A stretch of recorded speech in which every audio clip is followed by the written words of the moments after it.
Guys welcome back to my channel. আমি মন আর তোমরা দেখতে পাচ্ছ মনস ব্লগ। তো ভিডিওটা দেখতে থাকো। আজকে তো জানো শিব চতুর্দশী, তো শিব চতুর্দশী উপলক্ষে আমি যাবো কালীবাড়ি শিব পূজা করবার লিগা। তো তোমরা ভিডিওটা দেখতে থাকো। আমি রেডি হই, আর কেডা কার লিগা শিব পূজা করতেছো অবশ্যই কমেন্ট সেকশনে জানাইবা। তো আমি রেডি হই, চলো।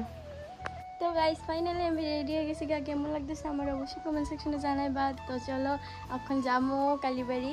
আর এটা হচ্ছে দেখো আমার জিনিস টিনিস বেশি সব। তো চলো যাই।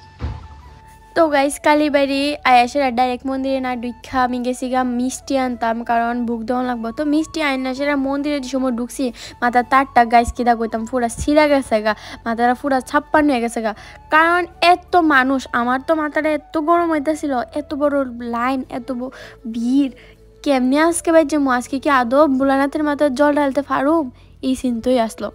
তো যাই হোক ভোলানাথের মাথায় জল ঢাইলা ফাইনালি আমরা যাইতাছি বাড়িত। তো গাড়িতে উঠলাম, আর গাড়ি তো ডাইরেক্ট আমার বাড়ির সামনে নিয়ে এলাম, আমি হাইট হাইটটা বাইট গেছি। তো গাইস ফাইনালি বাড়িতে আইসি, বাপরে বাপ ভিড় থাকতে থাকতে এত ভিড়, কালীবাড়ি কই আর লাভ নাই। তো এতক্ষণ দাঁড়াইয়া থাকতে থাকতে অনেক স্ট্রাগল করেছে। ফাইনালি আমি বাবার মাথার জল ডাইলা দৌড় ডাইলা তখন আইলাম বাড়িতে। তো বাড়িতে এসে আগে ড্রেসটা চেঞ্জ করছি, কারণ প্রচুর খিদা লাগছে। ওখান ড্রেসটা চেঞ্জ করছি, ফ্রেশ হয়েছি। তো ভিডিওটা কেমন হয়েছে অবশ্যই জানাইবা, আর ভালো লাগলে একটা লাইক করে দিবা। আর কার কেমন শিব পূজা কাটছে অবশ্যই জানাইবা, আর কেটা কেটা মেলার যাবা অবশ্যই জানাইবা।